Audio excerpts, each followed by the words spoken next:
In this video, we will share ideas on how to empower your multilingual students. According to statistics from the U.S. Department of Education, the number of students who speak a language other than English is growing in classrooms nationwide every year. While we might not always speak the same language as our students, we can incorporate routines and practices that celebrate and honor this diversity. Celebrating the diversity of our students' linguistic and cultural backgrounds creates a welcoming environment where all students are included and valued. When students feel represented in the classroom, they are more likely to succeed. One easy way to celebrate the diversity of linguistic backgrounds in the classroom is by incorporating a primary language retell. The primary language retell is an opportunity for students to discuss a previously taught concept or topic in their primary language. To prepare for this strategy, invite a small group of multilingual students over to an input chart so that students have a visual to use as a reference. Start by recognizing that all of the students in the group speak more than one language. Tell students that knowing more than one language has multiple benefits and that accessing other languages can support our comprehension of a topic. Next, model retelling part of the chart in a language other than the language of instruction. Even if you aren't fluent in another language, your modeling will lower the student's affective filter and create a more welcoming environment. When our students observe us taking risks,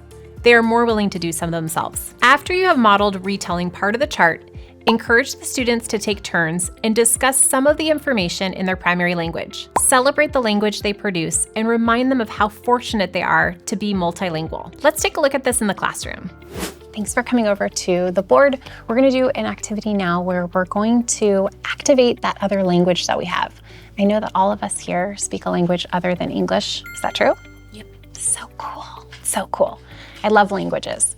And even when we're at school and we're learning in our target language, which is English, I want you to know that you don't have to turn that other language off when you're in the classroom. It's still talking at you in your brain, right? When we're learning in English, and we don't need to tell it to be quiet. Actually, that other language or languages can really reinforce what we're learning in math, science, social studies.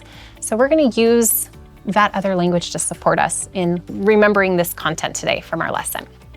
So what we're gonna do is we're gonna practice retelling some of this information, and I'll start. Okay, I'm gonna practice using my Italian. My Italian's not perfect, so when I'm speaking, it would be really helpful if you just kind of nod and smile. Can you practice doing that with me? That'll make me feel good. Perfect, thank you. Okay, so I might not know everything, but thank you for nodding and smiling. Oggi abbiamo studiato un ufficio alto e questo ufficio è pendente. Si chiama la torre pendente di Pisa.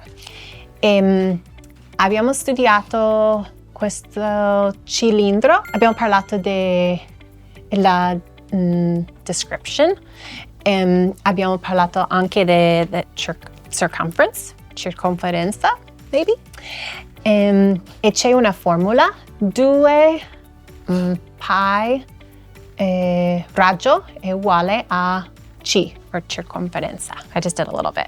Thanks for making me feel good. All right, so I want you to try. What language do you speak? Classic. Cool. So where should I start? You can tell us about any part of the chart. Okay. Yeah. Цилиндрның бойы 187 feet, радиусы 20.5 и периметрін табуға формуласы 2πr, π деген 3.14 и радиусы 20.5 үшін 2-ні 3.14-ке көбейтеміз.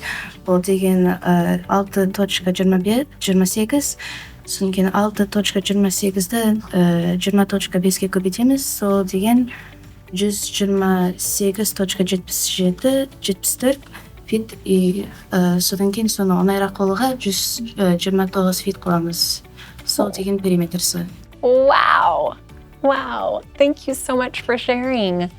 I heard, were you talking a little bit about the circumference in there? Yeah, I could pick up on parts of that. Thank you so much for sharing with us. Would you like to share a little bit in Chinese? Yeah, sure. Okay. 斜塔高为187，半径为半径 R 为20.5， 直径为41，方为41，表面积2派 r，2乘以3.14乘以20.5等于6.28乘以20.5，表面积等于128.47，表面积等于129。Wow, great. Thank you so much for sharing. Wow, you guys have so much language. And that's why we don't want to have to turn that off, right? You want to share a little bit? Sure. What language do you speak? فارسی. Farsi, so cool. Yeah, share as much as you want. این درست شده که میخواد بیفته ولی همینطوری درست شده اوکی که بری بالاش. همه این سبزاش برای حتی چجوری که درست شده با همینطوری مثل سیلندر نگاه میکنه. That's great. Awesome. Do you want to share a little bit in Urdu? Sure. Yeah, you can talk about any part you like. बहुत बड़ा सा है और दो गोले चीज़ें नीचे और ऊपर है. I forgot it. That's okay. Yeah. I mean, imagine we're learning all this in English, and if you have it in another language, even some of it, it's amazing. All right, so thank you so much for coming over. But before you go, I have one favor to ask you. When you go home tonight, I want you to thank whoever it is that's at home that continues to speak to you in that language, whether it's mom, dad, grandma, grandpa, maybe a neighbor or an aunt or uncle, whoever it is, even if it's somebody that's not at home and you have to call them, will you tell them thank you? Because it's so special. And even while we're learning here in English, you want to remember to continue with those other languages. Okay, will you do that for me? Yeah. Okay, it's really great. Another way to celebrate the diversity of linguistic backgrounds in the classroom is by encouraging the creation and display of primary language labels. Provide time for your students to create word cards for the academic vocabulary and everyday classroom items around the room in languages other than the target language. If multiple languages are represented in the classroom, your students can color code the cards by language or annotate the language directly onto the card. As your students develop a sense of community, they may even feel comfortable teaching these words to the class, moving from the role of student to teacher. Let's check this out in the classroom. We've done some learning about the Leaning Tower of Pisa today, and we were doing this learning in English. It's really helpful when we are learning in the target language that we continue to keep our primary language or any other languages that we have, that we keep those active because they can actually help us reinforce what we're learning in English. So I know some of you speak a language other than English and might know some of these words in other languages. For example, I know that the word cylinder in Italian is the word cilindro. Say that with me, cilindro. And I'm gonna write it here. I'm going to actually write the word Italian here so that all of you remember. I can make maybe a little Italian flag, but I'm gonna make a sketch of a cilindro, of a cylinder. And if you know any of these words in another language, you can make a primary language label that we can put on our chart. I'll just put it next to cylinder. When I say the signal word geometrician, if you know any of these words in another language and you would like to share them with the class, you're going to write them on a sticky note, write the word, you can add a sketch.